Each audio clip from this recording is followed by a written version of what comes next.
there's influence, and then there's Meghan Sussex. The woman sneezes near a scarf, and suddenly the entire colourway is gone. That's not an exaggeration. That's the Meghan effect, alive, thriving, and driving the internet into another glorious meltdown. You know something powerful's happening when people aren't just admiring what she's wearing, they're frantically searching for it before the digital shelves go empty. And once again, she's done it, not once but twice, in the span of a week. So, here's what went down. Meghan Sussex recently popped up at Godmother's bookstore in California, looking radiant, relaxed, and completely in her element. No paparazzi circus, no stiff royal posturing, just Meghan being Meghan. She was there to chat with her longtime friend, Courtney Adamo, about home, joy, and creativity. A wholesome, cosy afternoon that felt more like a coffee date with a bestie than a public appearance. But here's the twist. While Meghan was talking about mindfulness and connection, the internet was losing its collective mind over her outfit. Because, let's face it, this woman could wear a paper bag, and somehow it would trend under their sustainable chic. But this wasn't just any look. It was peak Meghan, a silk tank and wide-leg wool trousers from the brand Kite, both in a warm chocolate-brown tone called fondant. Imagine autumn melted into luxury. That's what it looked like. Calm, confident, and effortlessly elegant. Now, here's where it gets hilarious. Even the top-tier detectives over at What Meghan Wore, you know, the people who can identify a bracelet from a blurry thumbnail, were completely stumped. They literally posted, "We're not sure where this outfit is from yet." For Meghan to outsmart the internet's fashion FBI? That's next-level stealth. Hours later, the mystery was solved. Katie confirmed it was their design. And then, absolute mayhem. Within hours, the fondant silk tank and matching trousers were sold out. Not a day, not a weekend. Hours. The small, medium and extra-large sizes vanish first, leaving only a few lonely extras on the rack. People were refreshing product pages like it was a Taylor Swift ticket drop. And remember, Meghan didn't tag the brand, didn't post a link in bio, didn't even mention it. She simply showed up in an outfit that felt authentic to her, and the world responded with wallets blazing. That's not marketing. That's magic. That's Meghan Sussex. And just when everyone thought they could breathe again, she dropped another casual photo. No announcement, no captions, screaming outfit details, just Meghan being serene, smiling, wrapped up in a creamy brochure Walker cardigan that looked softer than a baby's sigh. And guess what? Boom. Another sellout. Within a single day, the smaller sizes were wiped out. The website traffic? Off the charts. 2 brands, 2 sellouts, 1 woman simply existing in her power. But what's even more fascinating is how the Meghan effect has evolved. Back in her royal days, the frenzy was all about spectacle, headlines screaming, "Duchess of Sussex wears this," and everyone rushing to copy her coat. Today, it's deeper, it's quieter. It's not about chasing a royal look, it's about connecting with her energy. Meghan doesn't represent status anymore, she represents substance. She's intentionally spotlighting thoughtful, ethical labels, Kate, Brochure Walker, women-led brands that value sustainability, craftsmanship, and intention over flash. It's the exact opposite of fast fashion and royal vanity. And that, my friends, is what drives the British tabloids absolutely bonkers.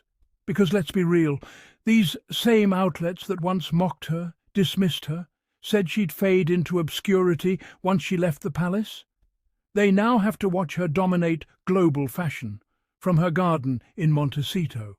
They can't stand it. She left the institution, Yet her influence didn't just survive, it multiplied.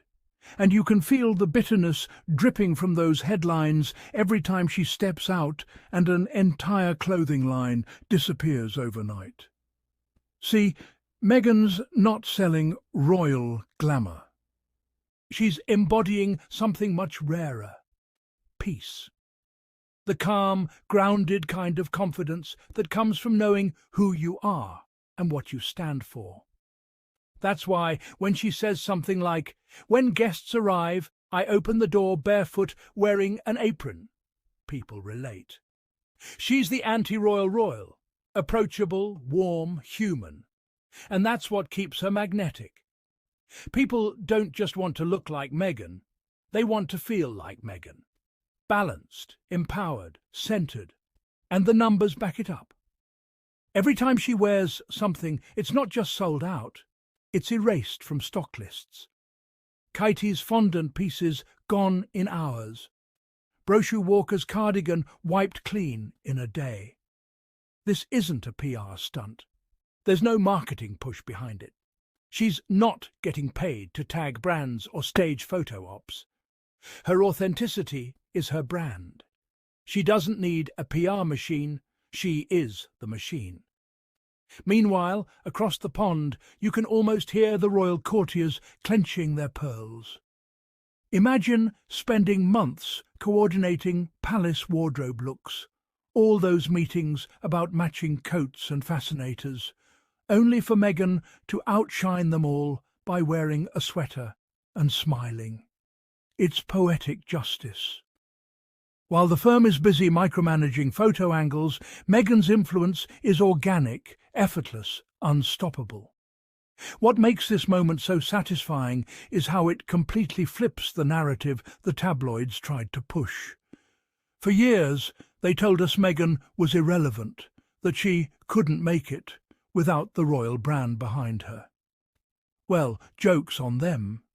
She's more relevant than ever, because relevance built on authenticity lasts. It's not about crowns or titles. It's about connection. Every sold-out item is a tiny act of rebellion against the nonsense those critics spewed for years. Every restock alert is a reminder that her light doesn't dim just because others are uncomfortable with how brightly she shines. The Meghan effect isn't about vanity, it's about vibration. She resonates with people who are done pretending and ready to live fully. And let's not forget, her husband, Prince Harry, is right there by her side, cheering her on.